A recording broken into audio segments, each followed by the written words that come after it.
Hi friend, आपका स्वागत है यूपी बोर्ड ऑनलाइन स्कूल में। देखिए, जो ये 6 नंबर का क्वेश्चन आपके सामने दिख रहा है कूलाम के नियम का, ये हर बार एग्ज़ाम में आता ही आता है। तो इस बार भी 100% आएगा।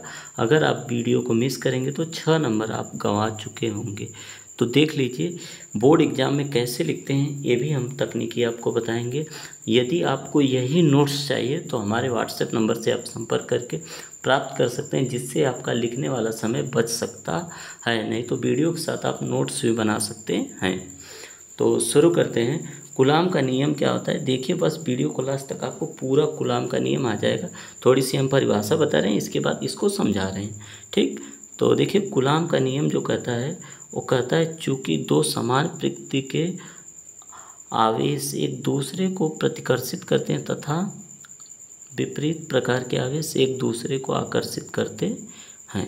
तो ये बात बिल्कुल सही है कि जो दो आवेश होते हैं, देखिए अब इसको हम थोड़ा समझा देते हैं।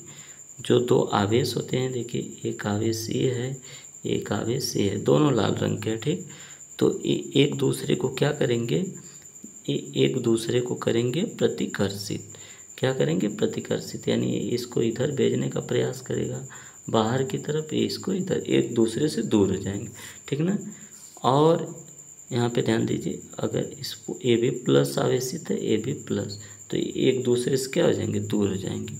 ठीक, अब आते हैं दूसरे पे। दूसरी क्या बात हमसे कही गई है, देखिए दो आवेश हैं। ठीक, दो आवेश से दोनों विपरीत प्रकार के हैं। तो एक हमारा लाल रंग का हो गया, ठीक, और एक हमारा हो गया हरे रंग का। हाँ ठीक, और ये देखिए ये दोनों अब एक दूसरे को क्या करेंगे, ये इसको आकर्षित करेगा, ये इसको। इसका मतलब एक रहेगा प्लस, एक रहेगा माइनस। ये आवेश एक दूसरे को क्या करेंगे, आकर्षित करेंगे। अब ये कूलाम के नियम का है। ठीक, अब इसको हम लोग थोड़ा बढ़िया से लिखेंगे क्योंकि इंटर में है। तो क्या लिखेंगे, आगे लिखेंगे कि इससे स्पष्ट होता है कि दो आवेशों के बीच एक बल कार्य करता है जिसे विद्युत बल कहते हैं। हाँ, आवेश के कारण विद्युत बल उत्पन्न होता है। इस विद्युत बल का संबंध कूलाम ने एक नियम से प्रतिपादित किया जिसे कूलाम का नियम कहते हैं। तो जो कूलाम ने नियम दिया था इसी आवेश संबंधित दिया था। अब वो जो नियम है वो आपके सामने आ रहा है, देख लीजिए। पहले नियम समझा देता हूँ मैं, फिर परिभाषा पे आते हैं। तो देखिए ये दो आवेश आपको दिख रहे होंगे।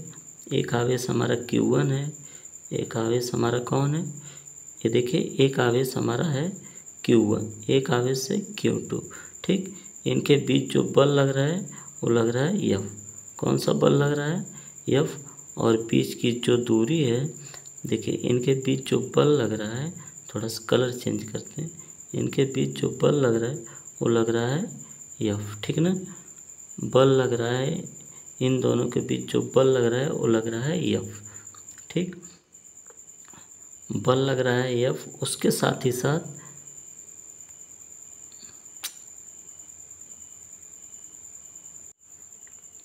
इनके बीच जो बल लग रहा है F और बीच की जो दूरी है देखिए R है। ठीक, तो इसका मतलब क्या होता है, ये जो लगने वाला बल होता है दोनों आवेश Q1 और Q2 को क्या होता है, ये अनुक्रमानुपाती का चिन्ह है। ठीक, तो इसके क्या होता है, अनुक्रमानुपाती होता है।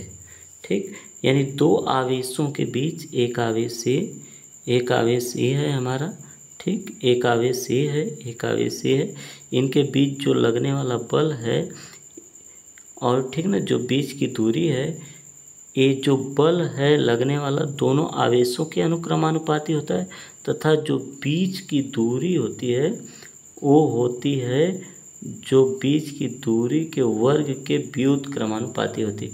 क्योंकि ये नीचे चला जाता है, तो अगर ऊपर रहा तो अनुक्रमानुपाती, नीचे गया तो व्युत्क्रमानुपाती होता है। तो ये R स्क्वायर नीचे चला गया, इसलिए स्क्वायर को वर्ग कहते हैं, तो वर्ग के व्युत्क्रमानुपाती होता है। तो ये हमारा समीकरण 1 है। ठीक, कि यह प्रोपोर्शनल Q1 और Q2। आगे बढ़ते हैं वीडियो में। देखिए आप पूरा वीडियो देखेंगे, मुझे उम्मीद है। देखिए जो F होता है, F व्युत्क्रमानुपाती होता है 1/r²।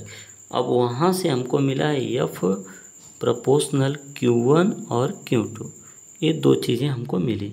तो इससे और इससे तुलना करेंगे तो F से F मिलेगा, प्रोपोर्शनल से प्रोपोर्शनल मिलेगा, अनुक्रमानुपाती Q1 और Q2 ऊपर हो जाएंगे और r² हो जाएगा नीचे। आपको क्लियर होगा, ठीक ना। Q1 और Q2 ऊपर है तो ऊपर और r² नीचे है तो नीचे, और ये दोनों F के बराबर हैं तो F के अनुक्रमानुपाती हैं तो यह भी F के अनुक्रमानुपाती हो। और जैसे ही अनुक्रमानुपाती को हम हटाएंगे तो नीचे आ जाएगा हमारे बराबर, और जैसे ही बराबर आएगा तो हमको एक बात क्लियर हो जाएगी कि बराबर के बाद लगेगा एक कांस्टेंट k। क्या लगेगा? एक कांस्टेंट k लगेगा, और इसी k को हम कहते हैं, देख लीजिए, इसी k को हम कहते हैं जहाँ k एक अनुक्रमानुपाती नियतांक है जिसका मान प्रयोग द्वारा k बराबर 1/4 पाई एप्सिलॉन 0 होता है, ठीक। और इसको अगर हम चेंज करेंगे अंक वाले मान में तो हमको मिलेगा, हमेशा आपको याद रखना चाहिए कि 9 × 10⁻⁹ न्यूटन मीटर कूलाम स्क्वायर, ठीक। और इसको फिर हम जब हल मतलब कायदे से लिखेंगे तो क्या मिलेगा? F का मतलब कि देखिए यहाँ F का मतलब क्या होगा? F का मतलब F आया, K का मतलब 1/4 पाई साइलेन आया, यहाँ से K का मतलब आप समझ सकते हैं, यहाँ से आप K का मतलब समझ सकते हैं, K का मतलब क्या है, ठीक। और फिर K का मतलब आप समझ ही सकते हैं, और फिर Q1 और Q2 को हम वहाँ से लिख लेंगे और बटे r²। तो ये हमारा हो गया पूरी तरह से कूलाम के नियम का डेरिवेशन। और नीचे बढ़ते हैं, ऐसे ही हम लोग पूरा जो फेयर लिखेंगे उस पर भी लिखेंगे, जो एग्ज़ाम में लिखेंगे वह उस पर भी लिखेंगे, तो हमारे नंबर बहुत अच्छे आएंगे। यदि नोट्स नहीं है तो आप कमेंट में आइए, हम आपको नोट्स दिला देंगे किसी न किसी। यहाँ एप्सिलॉन का निर्वात की विद्युतशीलता कहते हैं, ठीक ना। इसे एप्सिलॉन जो है उसे क्या कहते हैं? निर्वात की विद्युतशीलता कहते हैं। यहाँ पे जो एप्सिलॉन प्रयोग किया गया है पाई के बाद, और इसका मान होता है 8.85 × 10⁻12, ठीक ना, coulomb square newton metre square, ठीक होता है। यदि, अब देखिए आगे बढ़ते हैं, यदि दोनों बिंदु आवेश के बीच की दूरी, दोनों बिंदु आवेश के बीच की दूरी अन्य परावैद्युत पदार्थ जैसे कांच, जल, मोम, कागज हो। परावैद्युत का मतलब जिसमें विद्युत धारा का प्रवाह न हो, तब बिंदु आवेश के बीच की दूरी